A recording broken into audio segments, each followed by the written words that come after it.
Hello friends, good morning to all. Welcome back to my YouTube channel MKM education. तो स्वागत करुच्ची आज आउ गोटे रिविजन क्लास को जो कि आम ओडिया ग्रामर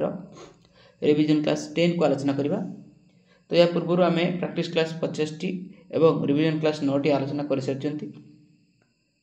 ता सहित आप डिमांड अनुसार मु अलंकार वीडियो और तदित वीडियो नहीं आसती। तो आप जो मैंने देखी ना प्लेलिस्ट जाए देखिपारे।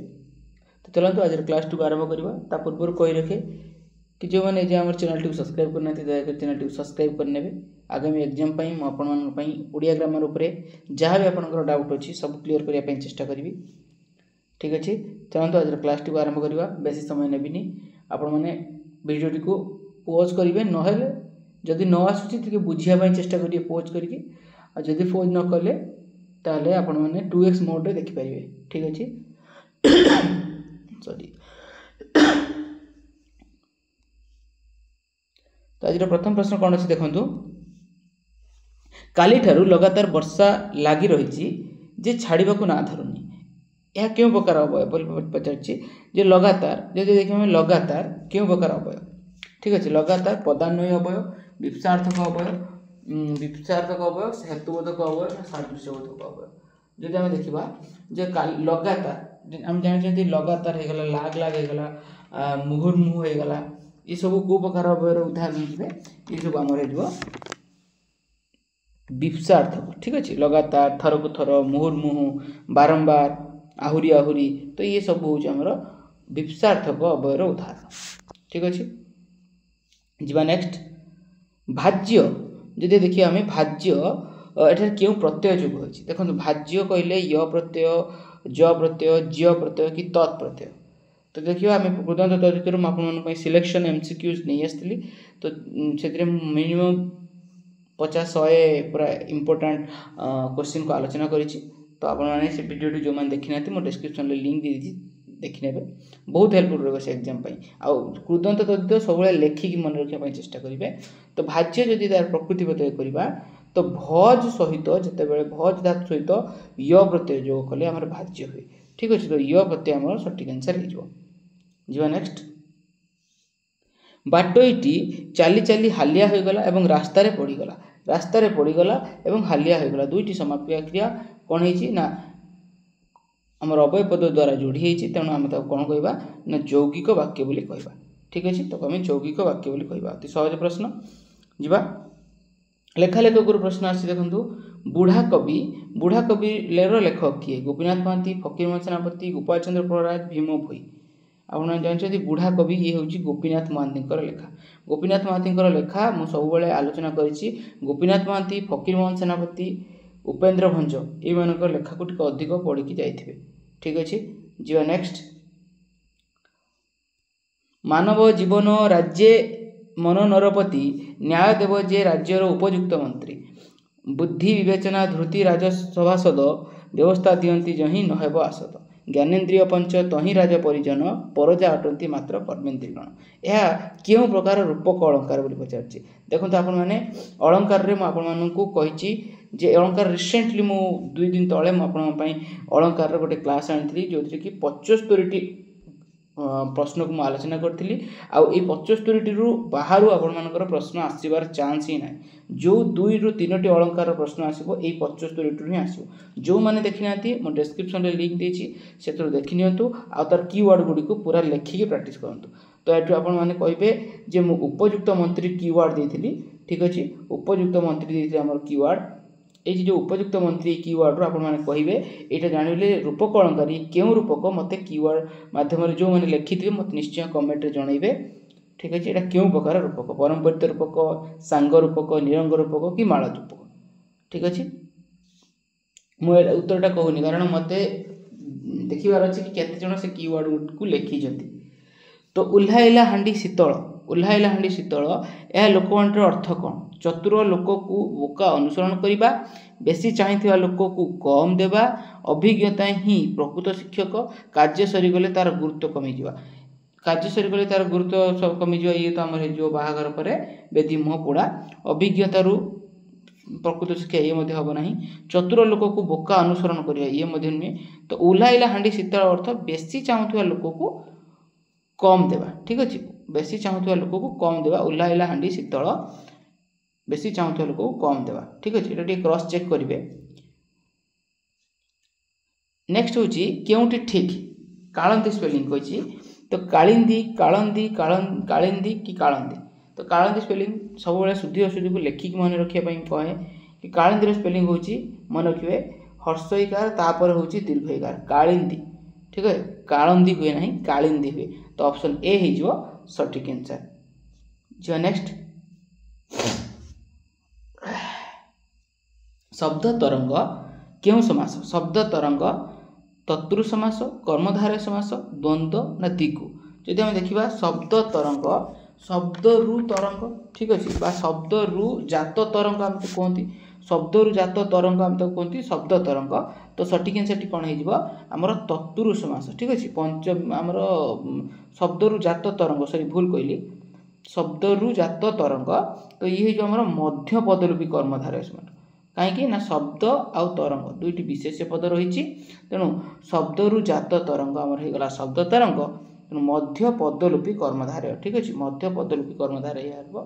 सठिक आंसर ठीक अच्छे। जी नेक्स्ट केउठी प्रेरणार्थक क्रियार उदाहरण केउठी प्रेरणार्थक क्रियार उदाहरण जलैवा काठेइबा मुलेइबा कि धक्केइबा प्रेरणार्थक क्रिया आपण जानते प्रेरणार्थक मूल धातु तैयारी होता है आउ कौन होता है ना अन्य द्वारा करा जाता है यहाँ मन जलैवा जलैवा कौ धातु तैयारी होती ना जल धातु तैयारी होती ठीक अच्छे जलैवा जब कह आम जला धातु तैयारी होती काठेइबा काठर तैयारी होती मुलेइबा मूलर तैयारी होती धक्केइबा अर्थ धक्कार तैयारी होती ठीक अच्छे तो आप देखो धक्का मूल आ काठ ये तीनोटी हूँ आम कौन ना विशेष्य पद तो विशेष्य पद तैयारी क्रिया को आम कौन कहते ना नाम धातु क्रिया बोली कहते किंतु जलैवा जला धातु तैयारी ठीक अच्छे धातु तैयारी तेणु मूल धातु रु तैयारी प्रेरणार्थक धातु तेणु ये होगा कौन प्रेरणार्थक क्रिया ठीक अच्छे। जी नेक्स्ट तापर पचार तू परा दिल्ली जाइथिलु तू परा दिल्ली जाइथिलु ये परा तरे अंडरलाइन दी जाइछि दिल्ली नुहे तू परा दिल्ली जाइथिलु तो ये दिल्ली सॉरी परा ये क्यों प्रकार अवयर उदाहरण प्रश्नसूचक अवय आलंकारिक अवय सम्मति सूचक अवय कि विभक्ति सूचक अवय आपण मैंने देखिए जे आम जो परा नुह ये परा दुई प्रकार अच्छी गोटे अच्छे आलंकारिक अवयर आ गोटे अच्छी आम प्रश्नसूचक अवयर बास आमर पचार डिपेंड करे जब प्रश्न पचार जामर पराटा कौन ना प्रश्नसूचक अवय ठीक अच्छे किंतु आलंकारिक अवयर आपण मैंने मन रखिए आलंकारिक अवयर तो अच्छी अच्छा अच्छी जे अच्छी टी अच्छी म अच्छी ये सब आलंकारिक अवयर अच्छी ठीक है। सम्मति सूचक सेमती आप मन रखिए हाँ आज्ञा हाँ अवश्य सीना निश्चय ये सब मन रखिए। विभक्ति सूचक आप जानते टी टाटे गुड़ाक गुड़िक यहाँ कहवाई पड़ो ना ठीक अच्छे तो ये प्रश्न सूचक आम मन रखिए परा टी तो कि ठीक अच्छे ये जिते प्रश्न सूचक न हो वाक्यर मझे व्यवहृत हो तो ये होमर कौन आलंकारिक अवय हो से ठीक अच्छे। गलानी तो गला कथारे संगात गलानी तो गला कथारे तो ये आमर आलंकारिक अवयर उदाहरण ठीक अच्छे। जी नेक्स्ट जेजेमा प्रतिदिन नातुणी को कहानी शुणाउथिले ठीक अच्छे जेजेमा प्रतिदिन नातुणी को कहानी शुणाउथिले ये क्यों विभक्ति होती द्वितीय विभक्ति तृतीय विभक्ति पंचम विभक्ति चतुर्थी विभक्ति क्यों विभक्ति होती आप मन रखु को मान को आम जानते चतुर्थी विभक्ति हम ना द्वितीय विभक्ति हम तो ये तो कौन प्रकार दान हो ना निवारण हो ना सम्मान हो ना तेणु ये आम कौन हो द्वितीय विभक्ति हो सठिक आंसर द्वितीय विभक्ति पुणी द्वितीय विभक्ति कौ अर्थ हुए ये मन रखिए द्वितीय विभक्ति कौन है जेजेमा नातुणी को कहानी शुणाऊँ शुणुची किए ना नातुणी शुणुची जी शुणुची कार्यटी जी करुँच शुणा कार्यटी जी करुँची सी हो आमर कौन ना प्रयोज्यकर्ता ठीक अच्छे प्रयोज्यकर्ता मन रखिए प्रयोज्यकर्ता किंतु जी शुणाऊँच जी डायरेक्टर सी हेले आमर प्रयोजककर्ता प्रोड्यूसर ताको आम कहवा प्रयोजककर्ता ठीक अच्छे प्रयोजककर्ता। तो प्रयोजककर्ता तेणु प्रयोज्यकर्ता ठारे सब बेले कौ विभक्ति हुए ना तृतीय विभक्ति आमर प्रयोज्यकर्ता ठारे आ प्रयोजक ठारे आमर प्रथम विभक्ति हुए मन रखिए प्रयोजक ठारे प्रथम विभक्ति हुए जीवा नेक्स्ट 12 नंबर प्रश्न देखो फरासी विप्लव पर फरासी श्रमिक माने शोषण रु मुक्त हेले एठारे केउ अर्थ रे पंचम विभक्ति होइछि देखो रु ठारु मानव ठारु पंचम विभक्ति तो पराजय अर्थ रे भिन्न अर्थ रे मुक्ति अर्थ रे ना दूर और निकट शब्द जोगे तो सेठी कौन हो ना जेहेतु मुक्त हेले तेणु मुक्ति अर्थ रे हमर पंचम विभक्ति अति सहज प्रश्न करि परिबे नेक्स्ट होची पृथ्वी रे केही चिरदिन अमर नुह केही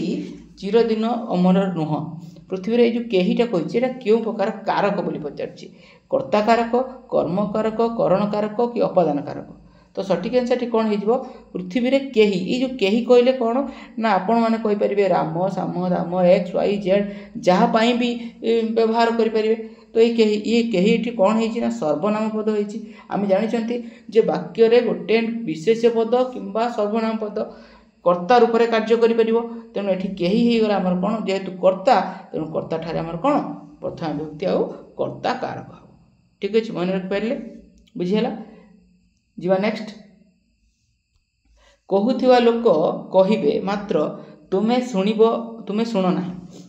वर्तमान आपनको परिस्थिति सेया बहुत लोक बहुत कथा किसी कहते तेणु आपण मैंने धैर्यर सह शुणु ना ताकू किसी रिप्लाई दिंतु ना शुणी नियंतु बस आपणकर काम करंतु आ अल्प दिन अपेक्षा केते जन निश्चय भाव में पाइबे समस्त तो पाइबेनी अप्रिय सत कथा जोटा किंतु मुझे चाहे कि आपण मैंने जो मैंने फुल्ली डेडिकेटली परिश्रम कर पाई जाते ठीक अच्छे कारण बर्तमान पुणी हाईस्कल आसो केवे तार कि ठीक ठिकाना ना कहूथिबा लोक केमती ना कहूथिबा लोक तो कहूथिबा लोक एठी गला कोन ना कहिबा क्रियारु जात होइछि कहिबा क्रियारु जात होइछि तेनु तमे तो कहबा कोन ना क्रियाज विशेषण मन रखिबे क्रियाज विशेषण आ विशेष्यर विशेषण सब बळे कहे कि विधेय विशेषण जेतेबेले आमे पूर्वरु विशेष पद पूर्वरु जेतेबेले विशेषण लागिवो ठीक अछि विशेषण लागिवो तो ये हे जो हमर कोन विशेष्यर विशेषण किंतु विशेष पद परे जेतेबेले लागिवो ताहा जो विधेय विशेषण जेमिति मु कहे कि भंगा घर आउट होची घरटी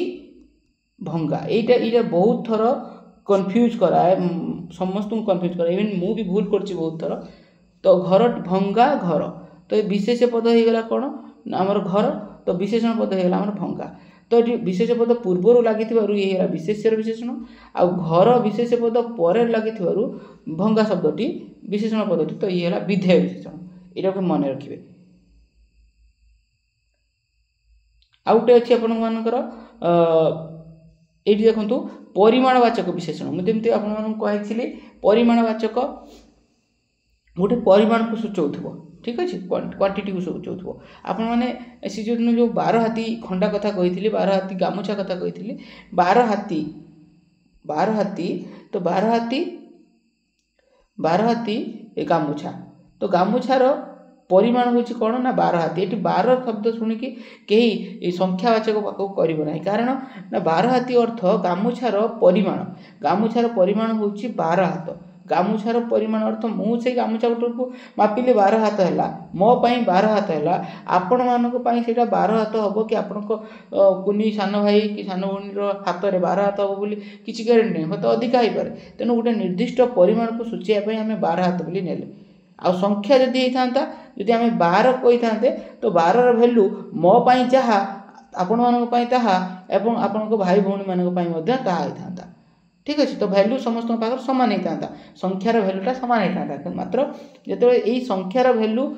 अन्य जन ठारे अलग हो जाए तेणु से परिमाण हो जाए संख्या हुए ना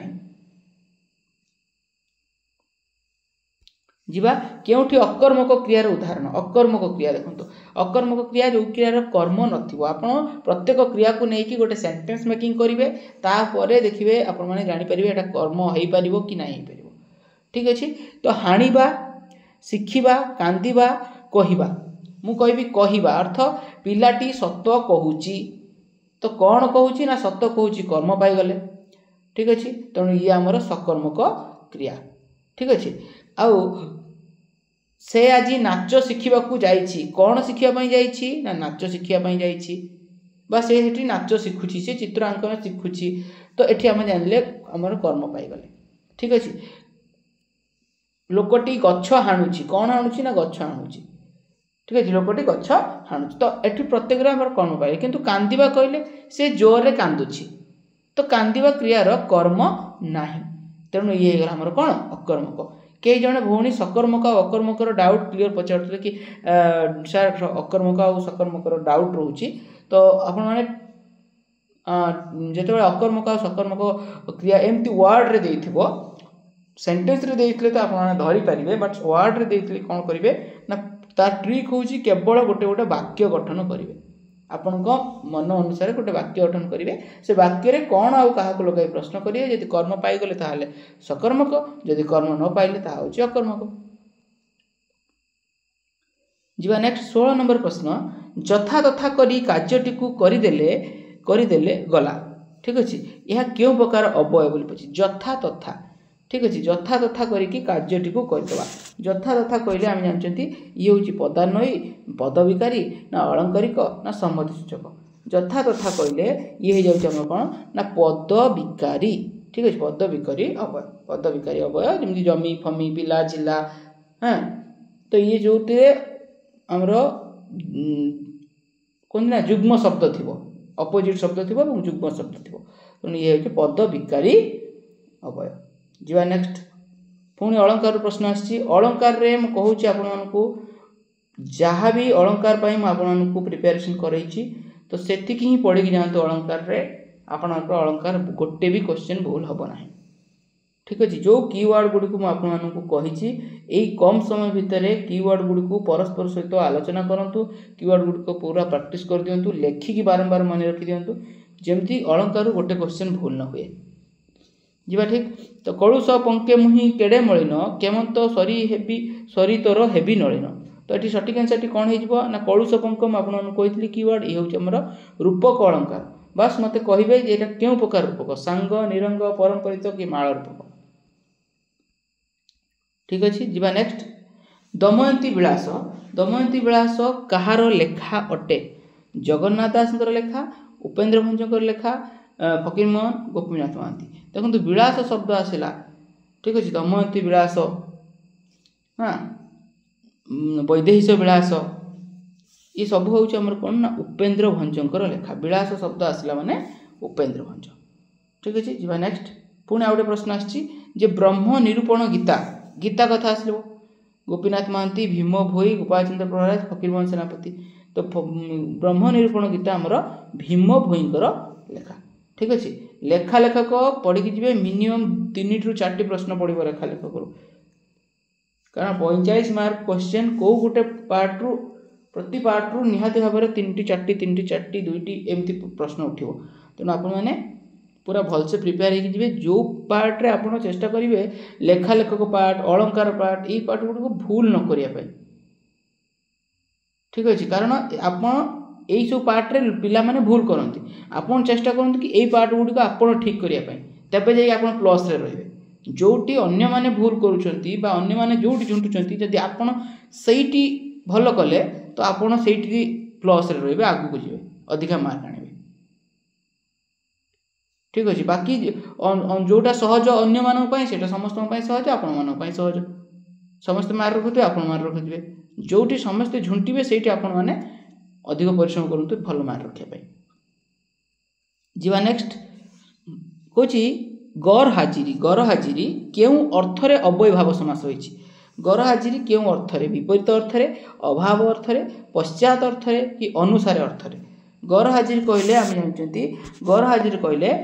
ये हूँ आमर अभाव अर्थरे आम कहती जे हाजिर अभाव ठीक अच्छे हाजिर अभाव आम तो कहते गर हाजिर अभाव अर्थरे आमर कौन ना अव्यय भाव समास मन रखिए सेमती भयर अभाव यहाँ पड़े परीक्षार भयर अभाव निर्भय हाँ भिक्षार अभाव दुर्भिक्ष तेणु आम सठिक आंसर है कौन अभाव अर्थ रे अव्ययभाव समास। जा नेक्स्ट 21 नंबर प्रश्न जे उपनंद यार व्यास वाक्यटी कौन है नंदर सदृश नंदक ठारू न्यून नंदर समीप पश्चात नंद जदि मुझे कहि नंद उपनंद अर्थ कहले कौन ना नंद ठारू टिके सान हो क्षुद्र हो तेणु क्षुद्र बा न्यून अर्थ रे उपनंद होइछि क्षुद्र बा न्यून अर्थ रे हमर कौन होइछि ना अव्यय भाव समास होइछि मन रखिए एटा होइछि अव्यय भाव समास उप उपसर्ग लागिछि देखंतु ठीक अछि उप उपसर्ग लागी उपनंद तेणु हमर नंद ठारू न्यून बा क्षुद्र अर्थ रे अव्यय भाव समास ठीक अछि। जो नेक्स्ट फ्रेंड्स यदि क्लास टी आपण मन पई परीक्षा उपयोगी लागुता है तो निश्चय भाव लाइक टी कर देबे कारण आपण को लाइक जेते बढ़ी बढ़ी जीवो मोर आपण मन पई सेते परिश्रम लेवल टा आउरी बढ़ी बढ़ी जीवो एग्जाम अल्प दिन अछि तो मु चाहू छी प्रतिदिन दुईटी क्लास आनिया पई किंतु क्लास माने स्कूल रे बहुत क्लास रह जाउची तो मैं क्वेश्चन बनै भी पारुनी ठीक अछि तो आसी टायर्ड हे होची क्वेश्चन बनै होनी फिर भी ट्राई करू छी आपण मन पई तो वीडियो को लाइक कर देले मते टिके खुशी लागियो कि हां मो वीडियो समस्त पाखर पहुंच पारछि। केउठी बहुब्रीहि समासर उदाहरण बहुब्रीहि समासर उदाहरण निर्बोध निर्भय निर्जन निर्भीक तो एई भली डिटो क्वेश्चन टी आपनकर परीक्षा रे आसीबो मु कहिछु ए जो नि उपसर्ग को नै कि आसीबो ठीक अछि ए जो नि उपसर्ग को नै कि आपन मानकर गोटे क्वेश्चन आसीबो ए नि उपसर्ग को नै कि निर्बोध निर्भय निर्जन निर्भीक ठीक अछि तो एठी देखिबे एटा कोट बहुब्रीहि समास है तो बहुब्रीहि समास देखंतु जदि हम यार प्रत्येक समासर विग्रह वाक्य बाहर करबा बोधर अभाव ठीक अछि बोधर अभाव होची हमर निर्बोध ये हेला अव्यय भाव समास अभाव अर्थ रे ठीक अछि भयर अभाव सेमति निर्भय जनर अभाव सेमति निर्जन तो ये हेगला हमर अव्यय भाव समास अभाव अर्थ रे ठीक अछि अभाव अर्थ रे अव्यय भाव समास मात्र निर्भीक कहले कोन ना निर्भीक होची भय बुझी नाही भय जही रे बा जहार ताको हमें निर्भीक बोली कहते ठीक अछि नाही भय जहार ता से होची निर्भीक तो एटा को समास हे गले ना ये होची नज बहुब्रीहि ए नज बहुब्रीहि आउ नज तत्पुरुष समास याको टिके अधिक मात्रा रे पढ़ी कि जायथिबे ठीक अछि तो सठिक आंसर हे कोन ना निर्भीक तो आप कमेंट माध्यम जनइबे आपण कौन कौन टॉपिक ऊपर आपन डाउट रोची मु सेही टॉपिक ऊपर अधिक प्रश्न आनिया पई चेष्टा करिवि समस्तकर कमेंट को प्राधान्य देकी प्रश्न आनुची तो समापिका असमापिका क्लियर के जने भौणी कमेंट करथिले म तांग पई क्लियर करिया पई चेष्टा करची जदि किछ असुविधा हेतिबे मते पुणी आउथर कहबे म आउथर क्लियर करिवि ठीक अछि तो शुद्ध शब्दटी को बाछ आशीष उह्य उपयोगिता कुरंगिनी ठीक अछि तो शुद्ध शब्दटी जदि हम देखिबा लेखिक मन रखिबा आपण मन कहिछि तो आशीष रो स्पेलिंग मन रखिबा आशीष रे हर्षइकार ठीक अछि आशीष तेणु ये हो गला हमर भूल तो गुटे पाई गले भूल आउ रहिला हमर एठी देखिबा कुरंगिनी होछि कोन ना कुरंगिनी हुए नाही कुरंगी हुए ठीक अछि कुरंगी हुए तेणु ये मध्यम भूल उपयोगिता कहले हम जानि छथि म आपन सिखैथिली कि दीर्घइकार लास्ट को जहा थिबो जदि किछि ऐड करिबा ताले हे जो हर्षइकार तेणु आपण जानि छथि उपयोगी होची दीर्घइकार किंतु मैं ता जोग करी तो हर्षइकार हो दीर्घइकारटा हर्षइकार हो तो ये मध्य एटी भूल हो गला तो कुरंगिनी आउ रहा उह्य हो सठिक आंसर जोटा कि दीर्घ सहित ह्य ठीक अछि उह्य जीवा नेक्स्ट 24 नंबर प्रश्न केउठी तद्धित पद नुहे कहले आम शब्द सहित जिते बड़े प्रत्यय को जोग करुचे से आम तद्धित होची तो देखिए आम पांडव भयालु धसेई गांगेय जदि आम देखा सठिक आंसर टी कौन हो ना देखो पांडव कहले पंडु युक्त पांडव तेणु पंडु शब्द सहित प्रत्यय लगिला तेणु ये आम तद्धित पद भयालु ना भय शब्द सहित जिते बड़े आम आलु प्रत्यय जोग करुछंती ठीक अछि ताको आम भयालु बोली कहउछंती आउ गांगेय कहले ना गंगा सहित जिते बड़े गंगा सहित जितेबाला ए प्रत्यय जोग कर आम गांगेय बोली कहते गंगा युक्त ए गांगेय ये है अपत्य अर्थ रे भय युक्त आलु भयालु ये है अच्छी अर्थ रे जहाँ पाखे भय अच्छी आम भयालु बोली कहचे आउ पंडु युक्त पांडव ठीक अच्छे तेणु आउ गोटे रहा धसई धसई कौन हम ना धस युक्त एई धसई धस युक्त एई धसई तो सठिक आंसर आम होगा कौन ये हूँ कृदंत पद ठीक अच्छे कृदंत जो नेक्स्ट 25 नंबर प्रश्न कौन अच्छे देखु शिष्ट प्रकृति प्रत्यय कर शिष्ट शीश युक्त त ना शीश युक्त ट ना सास युक्त ट ना सास युक्त त देखो ये जितेबाला ट थी संधि हो कि कृदंत तदित जितेबाला ट अच्छी से आप प्रत्ययटी आणवे त सबमुखी तो शिष्ट केमिति हम ना सास सहित आमर त प्रत्यय जो करेंगे सास युक्त त शिष्ट मन रखिए शिष्ट सेमती जमी आप मन मन रखिए सास सहित जिते आम य प्रत्यय जो कर शिष्य होमती सास सहित जो त प्रत्यय जो करेंगे शिष्ट हो ठीक अच्छे तो ऑप्शन डी होगा सठिक आंसर जो नेक्स्ट 26 नंबर प्रश्न देखो दर्शन विशेष पदर विशेषण पदटी कौन है जदि मुझे कहि दर्शन विशेष पदर विशेषण पदटी कौन है दर्शनीय दृश्य द्रष्टव्य दृष्ट तो सठिक आंसर कौन हो विशेषण पदटी मन रखिए दर्शनर विशेषण पदटी हूँ दृष्ट ठीक अच्छे दृष्ट जो नेक्स्ट कौशल एठारे क्यों अर्थरे अप्रत्यय होइछि अच्छी अर्थरे अप्रत्यय भाव अर्थरे अप्रत्यय स्व अर्थरे अप्रत्यय कि संबंध अर्थरे अप्रत्यय कभी कौशल कौशल कहले आपण पाखरे से कुशलिता अच्छी बोली आपण कहउछि कौशल तेणु कुशल युक्त अ ठीक अच्छे कुशल गोटे गुण ठीक अच्छे कुशल युक्त अ कौशल जमी आपण मैंने आउटी मन रखिपारे आपको गत कृदंत तदित मध्यम आपको जन कि क्यों भाव अर्थ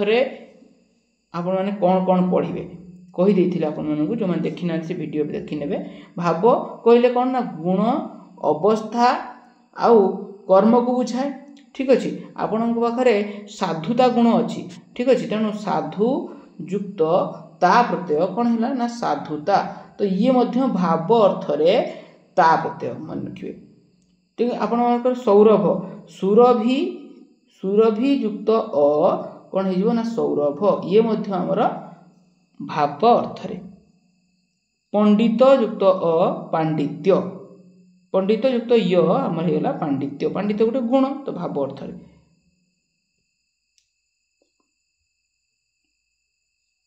जीवा नेक्स्ट कृत को जाने जे कृत को जाने जे एक पद प्रकाश करे कौन है कृतकारी कृतज्ञ कृतज्ञ ना कृतार्थ कृत को जाने जे जदि हम देखिए कृत को जाने जे अर्थ कृत कले करिथिबा काम को जाने जे तो कौन हो ना कृतज्ञ हो ठीक अच्छे ज्ञ धातु जाने जे कही ना तो ज्ञ धातु हो तो सठिक आंसर कृतज्ञ एठी को कहली कृत को जाने जे जेहेतु गोटे क्रियापद रही ये कौ प्रकार समास है ना ये जो उपपद तत्पुरुष ठीक अच्छे उपपद तत्पुरुष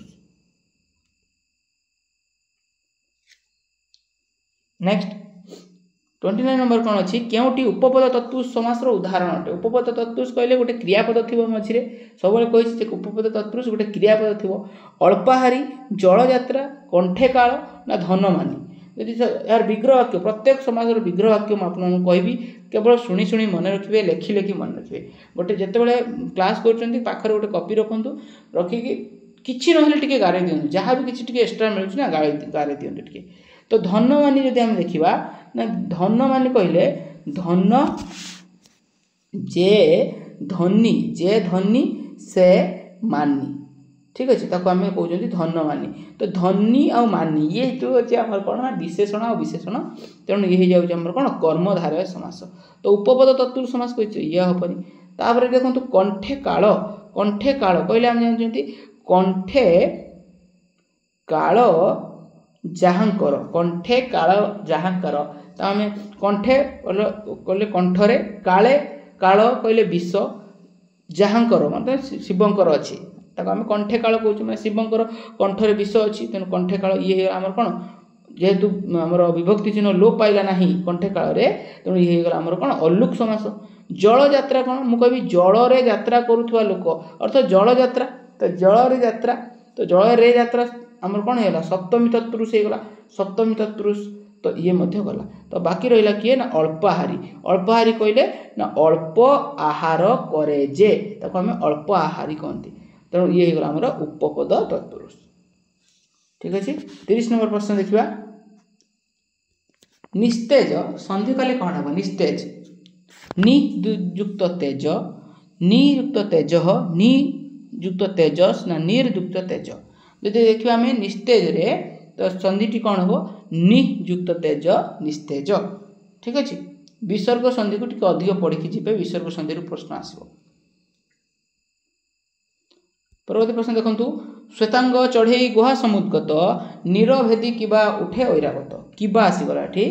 ଏହା କେଉଁ ଅଳଙ୍କାର ଉପମା ଅଳଙ୍କାର ଅନୁପ୍ରାସ ଅଳଙ୍କାର ବ୍ୟତିରେକ ଅଳଙ୍କାର କି ଉତ୍ପ୍ରେକ୍ଷା ଅଳଙ୍କାର ଦେଖୁ ଦେଖୁ ଜାଣିପାରିବେ କିବା ବା ସତେ ସିନା କି ତ ଇଏ ସବୁ ହେଇଗଲା ଆମର କ'ଣ ଉତ୍ପ୍ରେକ୍ଷା ବାଚକ ଶବ୍ଦ ତେଣୁ ଇଏ ହେଇଯାଉଛି ଆମର ବାଚ୍ୟ ଉତ୍ପ୍ରେକ୍ଷାର ଉଦାହରଣ। 32 ନମ୍ବର ପ୍ରଶ୍ନ ଦେଖନ୍ତୁ ପାର୍ଥ ପ୍ରକୃତି ପ୍ରତ୍ୟୟ କଲେ କ'ଣ ହେବ ପାର୍ଥ এই প্রশ্নটি ବହୁତ ଥର ପରୀକ୍ଷାରେ ଆସିଛି ପାର୍ଥ ପାର୍ଥ ଯୁକ୍ତ ଅ ପୃଥିବୀ ଯୁକ୍ତ ଅ ପୃଥା ଯୁକ୍ତ ଅ ନା ପୃଥା ଯୁକ୍ତ ଅ ତ ସଠିକ୍ ଆନ୍ସରଟି କ'ଣ ହେଇଯିବ ପାର୍ଥ ଇଏ ହେଉଛି ପୃଥା ଯୁକ୍ତ ଅ ପାର୍ଥ ଇଏ ହେଉଛି ଆମର ଅପତ୍ୟ ଅର୍ଥରେ ଅପ୍ରତ୍ୟୟ ଅପତ୍ୟ ଅର୍ଥରେ ଅପ୍ରତ୍ୟୟ ହେଉଛି ଆମର ସଠିକ୍ ଆନ୍ସର। ଠିକ୍ ଅଛି ଯିବା ନେକ୍ସଟ ଛନ୍ଦରୁ ପ୍ରଶ୍ନ ଆସିଛି ଯେ ସତ କହିବାକୁ କିଆଁ ଡରିବି ସତ କହି ପଛେ ମଲେ ମରିବି ତ ଏହା କେଉଁ ଛନ୍ଦରେ ରଚିତ ଛନ୍ଦ ପାଇଁ ଅକ୍ଷର କାଉଣ୍ଟ କରିବେ 2 4 2 6 2 8 3 11 2 4 6 8 3 11 ତ 11 ଅକ୍ଷର ବିଶିଷ୍ଟ ଆପଣମାନେ ଜାଣିଛନ୍ତି ଚ ଏ ତ ଚକ୍ରକଳି 11 ଅକ୍ଷର ବିଶିଷ୍ଟ। ଠିକ୍ ଅଛି ଦାଣ୍ଡି ଅସମାନ ଚୋଖୀ 29 ଗୁଜ୍ଜରୀ ବା ଆମର ଭାଗବତ ବାଣୀ 9 ଅକ୍ଷର ବିଶିଷ୍ଟ। ଠିକ୍ ଅଛି ଯିବା ନେକ୍ସଟ 34 ନମ୍ବର ପ୍ରଶ୍ନ ସାଧନ କରିବାର ଇଚ୍ଛା ଏକ ପଦରେ ପ୍ରକାଶ କଲେ କ'ଣ ହେବ ସିଦକ୍ଷା ଶିଶ ଧଇସା ନା ଶିଶା ଧଇସା ତ ଏଇଟା ଆପଣମାନେ ସ୍ପେଲିଂ ସହିତ ମୋତେ ହୋମୱାର୍କ ରହିଲା ଆପଣମାନଙ୍କ ପାଇଁ ମୋତେ କମେଣ୍ଟରେ କହିବେ 34 ନମ୍ବର ଆନ୍ସର କ'ଣ ହେବ ଆପଣମାନଙ୍କୁ ଏଇଟା ପୂର୍ବରୁ କରେଇଛି ମଧ୍ୟ ଏହି ପ୍ରଶ୍ନଟିକୁ ଦେଖିବା ମନେ ରଖିଛନ୍ତି କି ନାହିଁ। 35 ନମ୍ବର କ'ଣ ଅଛି ଦେଖନ୍ତୁ ଯେ ପଣ୍ଡିତେ ମନ୍ତ୍ର ପାଠ କଲେ ମନ୍ଦିଟେ ମନ୍ତ୍ର ପାଠ କଲେ ରେଖାଙ୍କିତ ପଦଟି କେଉଁ ପ୍ରକାର କ୍ରିୟା ପାଠ କଲେ ପଠନ କଲେ ମିଶ୍ର କ୍ରିୟା ଅମିଶ୍ର କ୍ରିୟା ଯୌଗିକ କ୍ରିୟା କି ଏকক କ୍ରିୟା ଯଦି ଆମେ ଦେଖିବା ଯେ ଦୁଇଟି ପଦରେ ପ୍ରକାଶିତ କ୍ରିୟାକୁ ଆମେ କ'ଣ କହୁଛେ ନା ମିଶ୍ର କ୍ରିୟା ବୋଲି କହୁଛେ ଯେ ମଣ୍ଡିତେ ମନ୍ତ୍ର ପଢ଼ିଲେ ଗୋଟେ କ୍ରିୟା। ଠିକ୍ ଅଛି ଯେ ପଢ଼ିଲେକୁ ଆମେ ଦୁଇଟି କ୍ରିୟାରେ ପ୍ରକାଶିତ କଲେ ନା ପଠନ କଲେ ବା ତାକୁ ଆମେ ପାଠ କଲେ ତ ଦୁଇଟି କ୍ରିୟାରେ ଦୁଇଟି ଶବ୍ଦରେ ପ୍ରକାଶିତ କରୁଛନ୍ତି ଦୁଇଟି ପଦରେ ତେଣୁ ଇଏ ହେଇଯାଉଛି କ'ଣ ଆମର ମିଶ୍ର କ୍ରିୟା। ଠିକ୍ ଅଛି ତ ଫ୍ରେଣ୍ଡସ୍ ତ ଏଇ ଭିଡ଼ିଓରେ ଆମେ 35ଟି ପ୍ରଶ୍ନକୁ ଆଲୋଚନା କଲେ ଯଦି କ୍ଲାସ୍ଟି ଭଲ ଲାଗିଥାଏ ନିଶ୍ଚୟ ଭାବରେ ଲାଇକ୍ କରିଦେବେ ସବସ୍କ୍ରାଇବ୍ କରିଦେବେ ଏବଂ ନିଜର ମତାମତ କମେଣ୍ଟ ମାଧ୍ୟମରେ ଜଣାଇବେ ତ ସେଇ ଅନୁସାରେ ମୁଁ ଆପଣମାନଙ୍କ ପାଇଁ ନେକ୍ସଟ କ୍ଲାସ୍ଟିକୁ ବନେଇବି। ଠିକ୍ ଅଛି ତ ରହୁଛି ଦେଖାଯିବ ନେକ୍ସଟ କ୍ଲାସ୍ରେ ଜୟ ଜଗନ୍ନାଥ।